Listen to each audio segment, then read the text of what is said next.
football association, and so on. What is your vision for improving the park? We begin with Alan Cole. Well, I guess our vision, my vision, for improving the park is listening to the association at the park and seeing that the city facilitates what they need to have done. We've had great plans. Ken put a lot of effort and money into plans and drawings, and nothing happened, nothing came to fruition because they didn't back it. They didn't send crews out.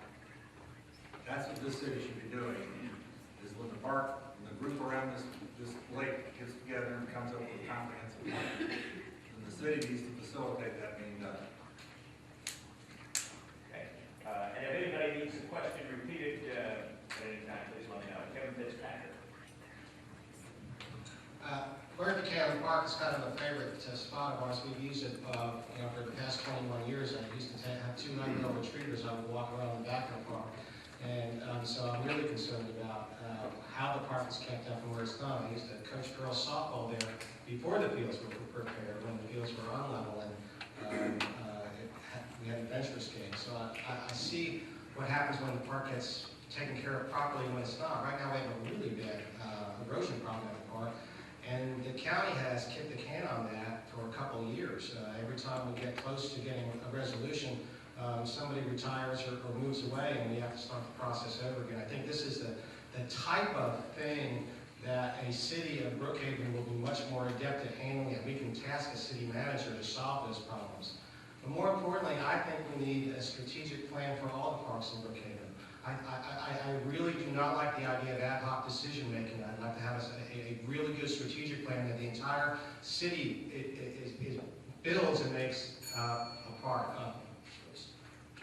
Kevin Meaders. Well, I think Kevin is exactly right. I mean, we're going to have budget constraints, that's for sure. The Carl Vinson Institute, the report that we all kind of are going after, the feasibility report, says, for instance, that we only really needed 53 police officers. I think we now know that that's not true. I think we're going to need more than that.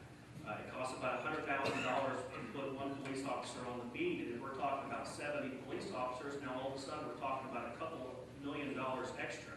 So it's going to be tough to do that, and that's why I think Kevin's exactly right. We're going to have to look at the entire park system in Brookhaven and allocate different assets to different parks based on what our budget allows. I mean, obviously the most important thing are the police, fire, roads, and that type of thing, but getting some experts in here to let us look and see what we can do with the park in the most efficient, feasible way manner would be my first start. Rebecca Chase Williams. We are so blessed to have Murphey Park. What a jewel of a facility. It's the largest in the park systems for Brookhaven. We know that it can be so much better than it is. We will go slowly, we will go carefully, we will have a master plan that will have citizen input, but I envision that we're going to bring Murphey to the level of quality and pride that we know that it can be. The same playgrounds are there that I pushed my 22-year-old in the swings. The lake is out of compliance, the shoreline is out of compliance with environmental regulations. The poison ivy is a hazard to children who play in the park. I love the park. I walk my dogs there still. I've pushed children there. I've attended years of baseball games there. I love it, and I'm determined if we're going to have the park that we deserve, it is going to be the crown jewel of our park system. Thank you very much. Okay, question number 2. What do you think will be the greatest improvement in the area of public safety? We begin with Kevin Fitzpatrick. Our microphone has gone. Unfortunately, I come from a large family where we had to speak up, but I'm going to stand to it. In talking to different police chiefs about public safety, they tell me that there's a science to this. I mean, the Vincent study said 53 officers, and I've heard people stand up in meetings say that there's a national standard of 2 per 1,000. Neither one of those things are helpful. What we need to do is we need to do a professional study of all the service calls in this area for the past several years. They're divided between Part 1 and Part 2 crimes. We need to see what the problem is first and identify it.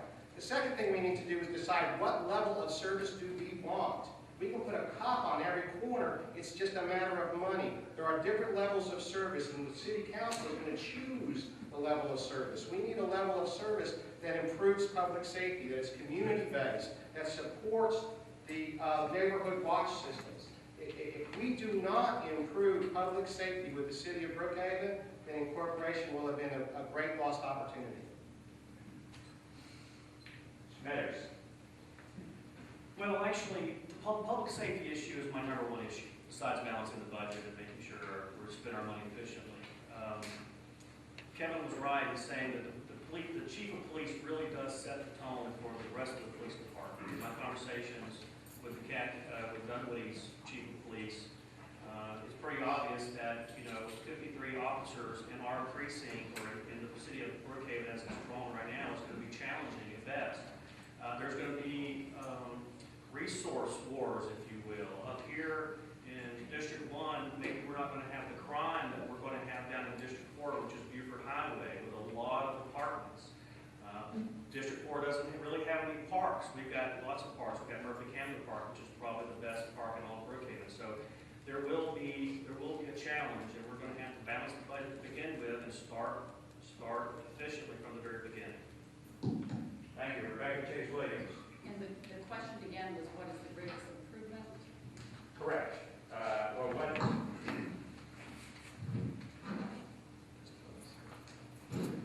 What do you think will be the greatest improvements in the area of public safety? Well, I'm determined that when you have a problem, a policeman will show up at your door. What a new thing that would be. I don't know about you, but in my neighborhood, we don't have violent crime, but cars get broken into, cars get stolen, and we're more often than not told by DeKalb County, we don't have enough officers to even send somebody out there. We will take the report over the phone. That's going to stop. One of the last stories that I did for the crier before I set that aside to run was I made an open records request for police response times from DeKalb County. It took them 4 months to respond to this, which is actually supposed to only take 3 days, but they didn't. But they gave me 6 months worth of call lists. The good news is that for violent crime, the response time was 6 to 7 minutes. For property crimes, it was an average of 13 to 15 minutes, but as much as an hour or two. Now, if you're the person at an hour or two, you're not happy. We're going to do better than that. We're going to know our police officers. We're going to have forces in our neighborhood. Thank you very much. Okay. Yes, Alan Cole. Well, the good thing is, we can't do worse than DeKalb. There's many days when this area's only had one officer covering the entire area. And that's straight from the major of the North DeKalb precinct. There was a big call in South DeKalb, they all went. So we can't do worse, but we should do extremely better. First of all of our officers will be in the boundaries between 285 and 85, so we're not going to be making any highway calls, we're not going to make any expressway calls. They'll be covered by Dunwoodie and DeKalb. So all of our officers will be in the city limits. They should be more available. And as far as how many, the biggest thing is to hire competent and good cops. Having 5 or 6 cops that aren't competent doesn't increase your safety. One good detective is a lot better than 2 or 3. So that number, city council will have to work out, but we can't do worse. We've got to do better. Thank you very much. All right. What services do you think the city should oversee? And what is your guiding philosophy about the role of government in the delivery of those services? And we will begin with Kevin Meaders. Well, obviously, again, I say the first service is going to have to be police and public safety. There are a lot of things that we'll have to take a look at over the years, like trash collection, recycling, that type of thing. In terms of my overall feeling, I believe that Dunwoodie sets a great example for their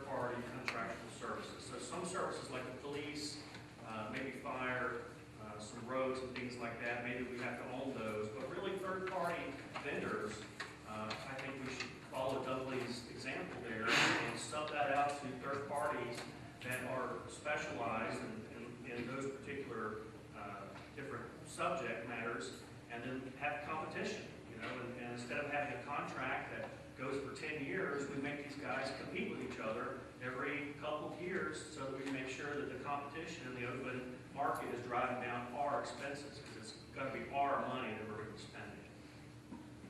Dave Williams. I think we've got to deliver on the promises that came with the referendum. I think we need to take over the parks and recreation, roads and sidewalks maintenance, planning and zoning, and the police. But I think we're all in agreement that the police need to be run by the city. They need to be government, city employees.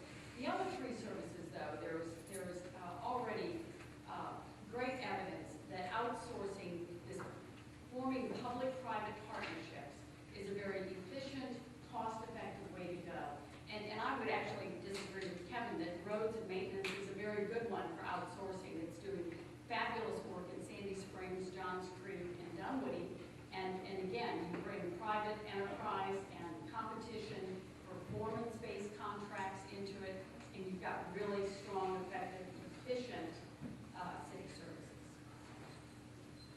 Alan Cole. Basically, what they're saying is we're gonna take over the police, we're gonna take over the roads, we'll take over the parks, sanitation, and planning and zoning. But of those, police will be employees, and zoning will have a few employees. The rest can all be sub. So what you'll have is one person over your parks, and all the parks will be facilitated by subcontractors. The same thing with roads. There's no sense in having employees that are going to pay or determine what to do. There's a lot of companies that love to do that, and they do it well. You bid them out. The city of Dunwoody has 7 paid employees plus the police department. That's what we ought to be doing. They have the head of the roads, they have the head of the parks, they have the city clerk, they have their police chief, city manager, and a court clerk. And they sub the rest out, and it's working fantastic. And that's the model we should go after. Kevin Fitzpatrick. Great. For the past 10 years, I've served on the Board of Trustees at Oak Park University, where we have oversight responsibility for that institution. And one thing that we have found there, and tried to follow, is that when you focus on your mission, when you focus, there at Oak Park, it's our academic mission, our curriculum, our faculties, our coaches, and our students.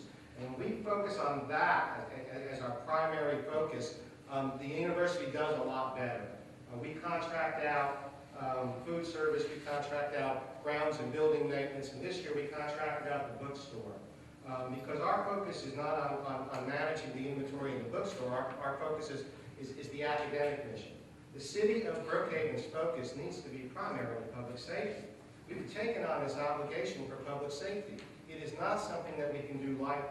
And I think I agree with everyone here that we'll be contracting out quite a lot and not having a large number of employees outside the public safety system. Kevin Meaders, by the letter of the rules, you're entitled to a 30-second rebuttal since you were mentioned by name. I appreciate that, and actually, I must have misspoken. I think that only, from what I can see, only the police department would need to be actually city employees, besides a few key employees inside City Hall. But roads especially is one of those things that we want to sub out to contractors. Thank you. Thank you very much. What have you been doing to educate and prepare yourself for your possible election to our first City Council? And we will begin with Rebecca Chase Williams. Well, I've been fortunate that working as a journalist for many years, I've had a front row seat at the start of the cities of Sandy Springs, Dunwoody, Johns Creek, and then on the road to Brookhaven. I hope some of you read in the crier, I did quite an extensive series on the different aspects of cityhood and how the different counties, how the different cities, contrasting with the county, handle it.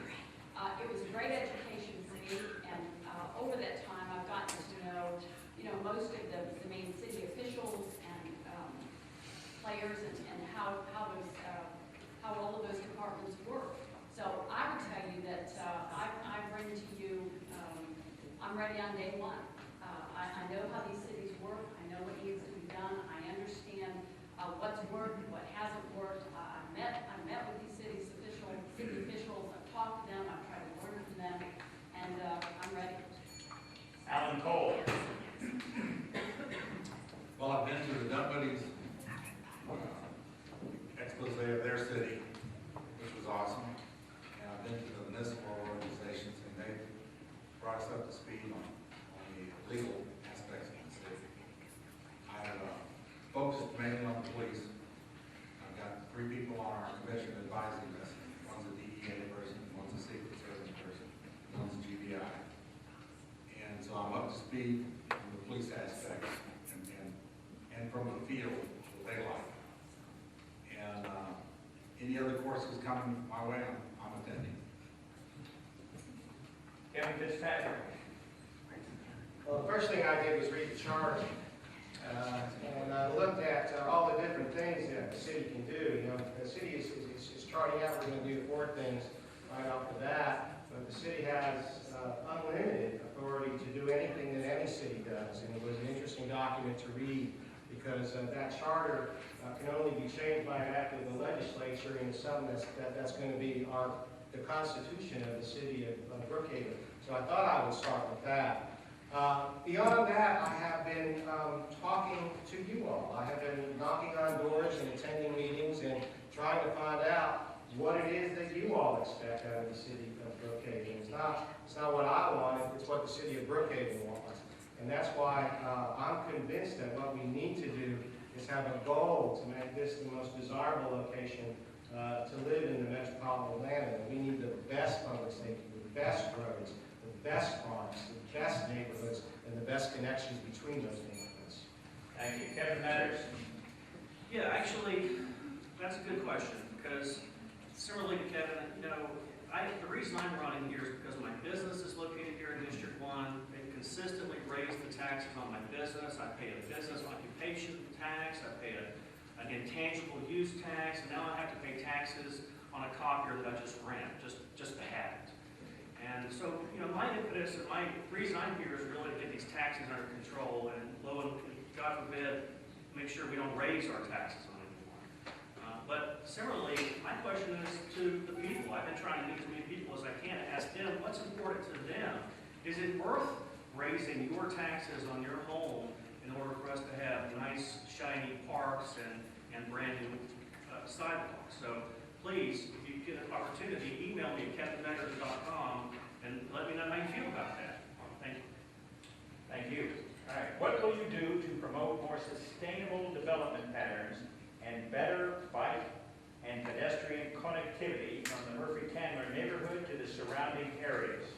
Let me repeat that one because it's a little long. What will you do to promote more sustainable development patterns and better bike and pedestrian connectivity from the Murphey-Candler neighborhood to the surrounding areas? Alan Cole, you begin, please. That's a great question. Outside of listening to all the residences of our district and finding out what they want, I don't have a specific plan of my own. And I'm probably not real knowledgeable on a lot of the bike paths or anything, since I'm not in athletic mode. I'm tuned to the tennis courts. But so basically just take information from the citizens and try to facilitate what we want done. Kevin Fitzpatrick. You know, all summer, Sunday morning at 7 a.m. through July, I'm doing a bicycle ride. When we start here in Brookhaven, and we go up into Dunwoody, we go into Sandy Springs and East Cotton, we come all the way around. It's a 40-mile loop that about kills me. It makes Peter happy. But I've seen what those cities are doing as far as connectivity and bicycle lanes and sidewalks, and it's impressive. Trust me, we really appreciate roads that have an extra foot on the side for bicycles, and when you're driving down the road, you appreciate that there's an extra foot on the side of the road for bicycles to get by. Connectivity is important. I look at Dunwoody Forest, for example. Dunwoody Forest backs up to Murphey-Candler Park, but has no connection to it. to take get in a car and drive your kid all the way around Parks Mill Road to West Nancy Creek and then park your car and take your kid to a ball game. We need to look at the feasibility of trails along some of those easements that run behind there. We need greater connectivity, not only of Dunwoody Forest, but of all the neighborhoods along Harts Mill to the park. Thank you. Kevin Meaders.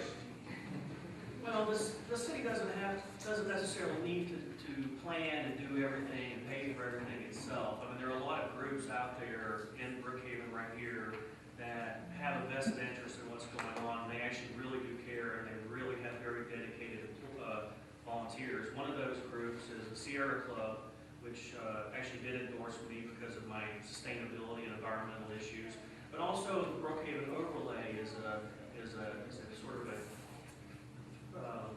planned neighborhood in the sense that brings in all those elements. And I think you're going to, instead of planning one thing for the entire city from a macro perspective, you're going to have to get into each little neighborhood and figure out what the residents there want and what they can tolerate and what we they are willing to pay for. Thank you. Rebecca Chase Williams. You know, I think one of the most exciting things about the city is that we have a chance now in a way that we just haven't had with DeKalb County to come together, have neighborhood meetings, citizen meetings, to have input into what we want for our parks, for our bike lanes, for our roads, for our, trails to each other.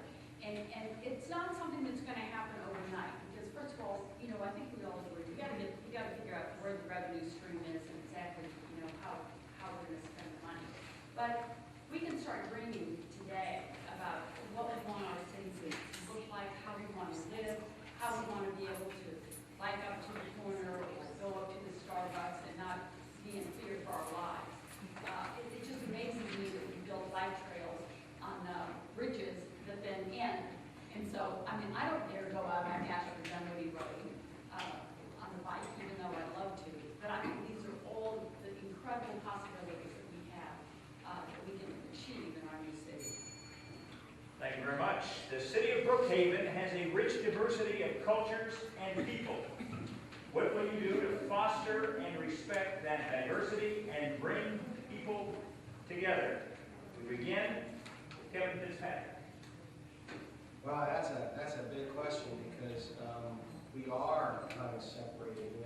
The city of Brookhaven isn't really a one homogeneous community. What it is, we have a bunch of neighborhoods that really haven't had a lot to do with one another. I know the Ashford Alliance has done a lot, and Murphey Homeowners Association has done a lot to bring people together. But one of the things that we really need to do to be successful is we need to do those things that make people feel part of one city of Brookhaven, because that branding and that sense of community is really what is going to get there. How we get there, I think it's by connectivity. I think it's by listening to people. I think it's by strategic planning. I think it's by balancing the budget. I think it's all those things come together. I think we'll get there. As you say, my Spanish-speaking clients say, una cosa a la vez, one thing at a time. Maybe we'll get there. Thank you very much, Kevin Meaders. Well, yeah, actually, could you repeat the question? Just make sure I heard it. Yes, the city of Brookhaven has a rich diversity of cultures and people. What will you do to foster and respect that diversity and bring people together? I think that's actually going to start with the city council. We've got 4 city council members that will be elected to the new city of Brookhaven. And these guys, these different council members are going to represent very different groups and all kinds of different socioeconomic groups. And I think it's going to start there with the council members getting together and coming to terms with the differences that they have, maybe differences of personality, differences with regard to what's important in their own district. And it's like I tell people, I was raised by both sets of grandparents, and one grandmother was a very, very staunch Republican, and the other was a very, very staunch Democrat. And I feel like that really gave me a lifelong blessing of being able to be the pontiff and bring these very diverse groups together, because they both love me a lot. Thank you. Thank you. Rebecca Chase Williams. I consider this a great opportunity that we have. The city of Brookhaven is 30% Hispanic, and I don't think we in the Murphey area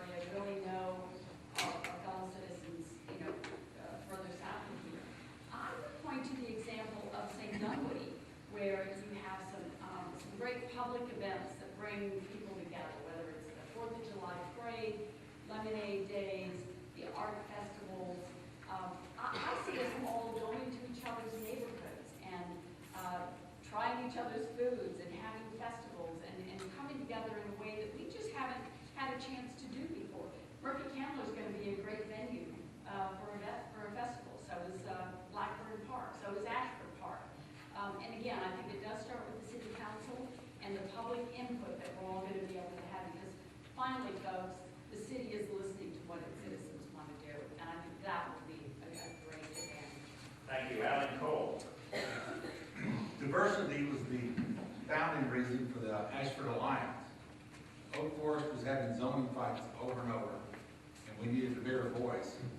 And another person named Steve Peters and I, and 2 others, came up with, we need an overlay group. We wanted the other neighborhoods to join in and speak with a bigger voice. And that's the diversity we needed, and it's a big one. We got 28 neighborhoods in at one time. And when we got to speak to DeKalb County, it had a better voice, and it represented more people and a variety of people, and we got to help out in Dunwoody Forest when they had some zoning issues. We helped some other issues in the Nancy Creek area, the other side of the school. That's how you do it. Thank you very much.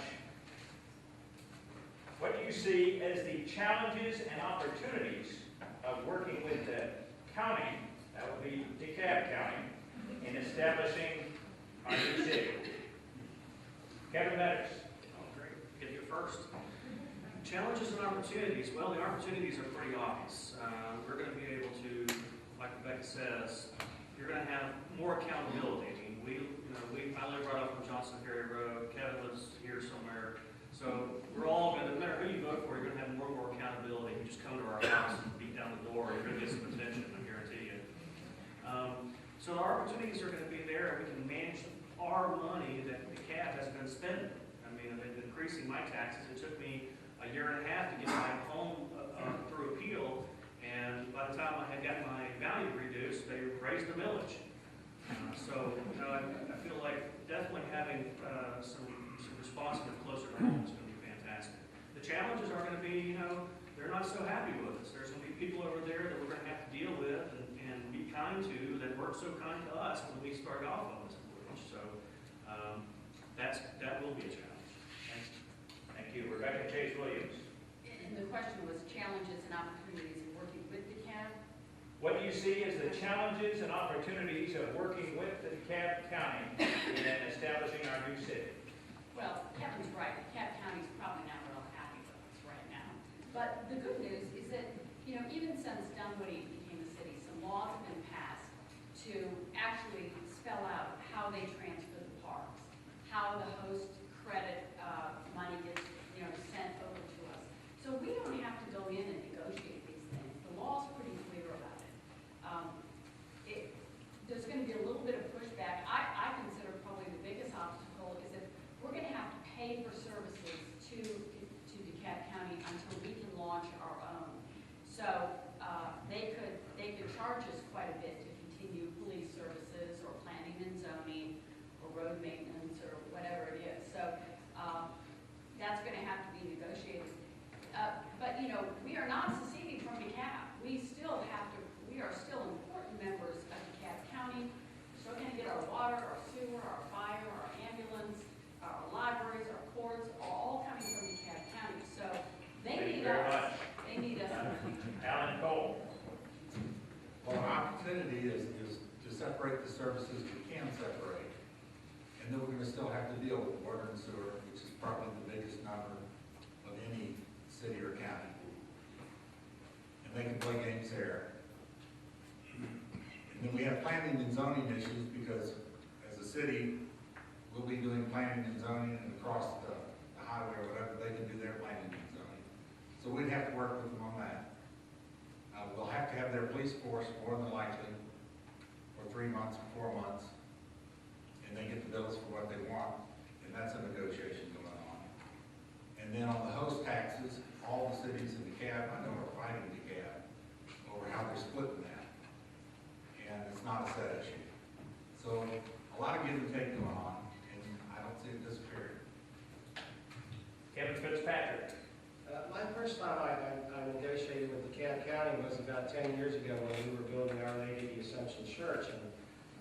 started the campaign and started working, they found out we couldn't get a building permit because you had to get something called a SLUP, a special land use permit.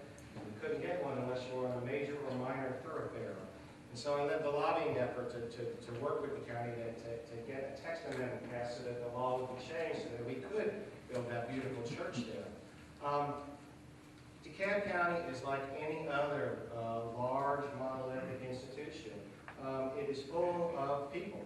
And my faith tells me those people all have original sin and divine grace and they can all be dealt with. I've been a labor negotiator for 25 years, and if I ever went on what somebody else told me about who was on the other side of the table, I would have never brought back an agreement. Thank you very much. Zoning control is a key priority of cities. As our world changes, the real estate market produces more rental homes, the proliferation of home-based businesses, the need for commercial development to support a wider range of incomes, etc. How do you think the zoning can evolve to match these alleged new realities? And we will begin with Rebecca Chase Williams. Well, I think one of the most important things that we will do is, I think by necessity, we will adopt the DeKalb zoning code because we simply have to have some code and ordinance in effect on midnight of December 17th. But one of the most important things we will do is that over time, we will rewrite, we will revise the zoning code to reflect the desires of our community, to balance the needs of having, protecting our homes and quality development, but also, in my mind, being friendly to business in a way that you want businesses to come into your community, create jobs, and enhance the community. So we can't, I would hate for us to take a just say no attitude on zoning or development. We have to have a thoughtful discussion about apartments. What's the right number? I'm not sure, but we need to figure out what it is, because that has a huge impact on our future.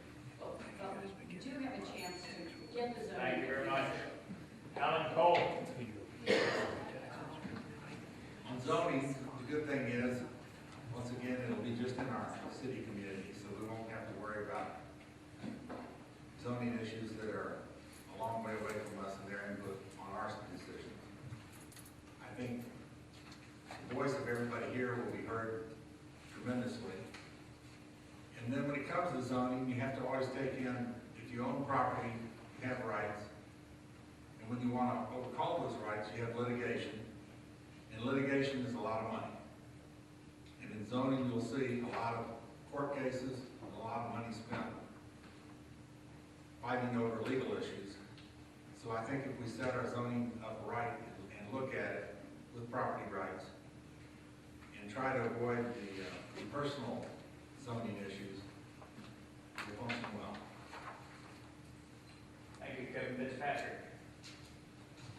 My experience has been that algebraic equation I've heard over and over again, that we need to balance the interest of developers with the interest of homeowners, is fuzzy math.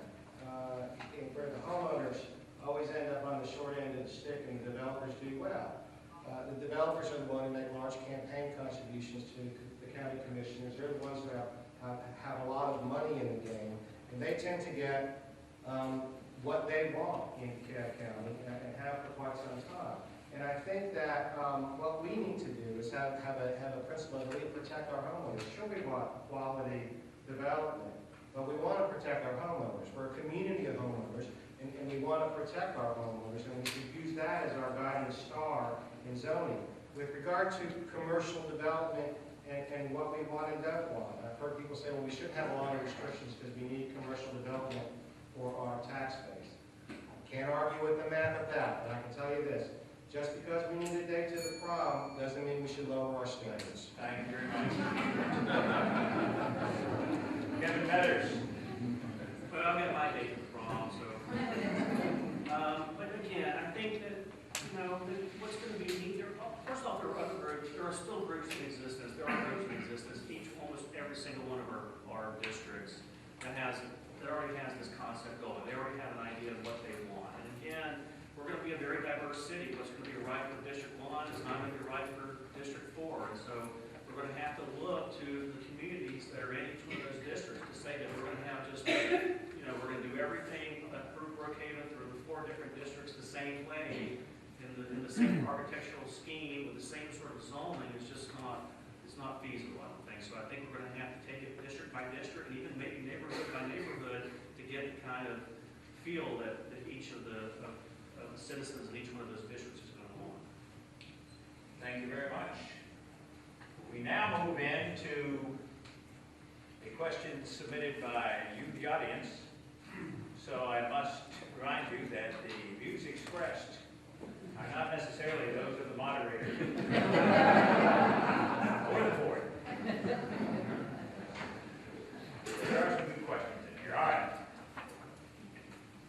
What would you do about the unsightly and unneeded pipeline markers in our neighborhood? That's the view of the question asker again. We begin with Alan Cole. I'm not familiar with what pipeline markers are running. The only ones I know are like colonial pipelines. Like going by the, that's colonial pipeline markers. Well, they need to be marked.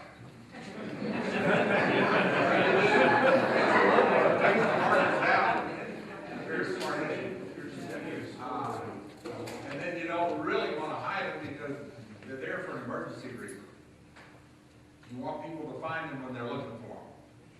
They're marked pipes, they go a long way. Those particular pipes come from Texas and come all the way here. So I'm not sure. You might paint them different colors, but that's a code issue, so you can't do that. You might do plantings around them, but that's about all you can stuck with. You want the markers there. And you want them to be found when they need to be found. May I have a comment? No, sir. Sorry. Thank you for clarification. Kevin Fitzpatrick. I got an earful about pipeline markers when I was walking in Dunwoody Forest yesterday.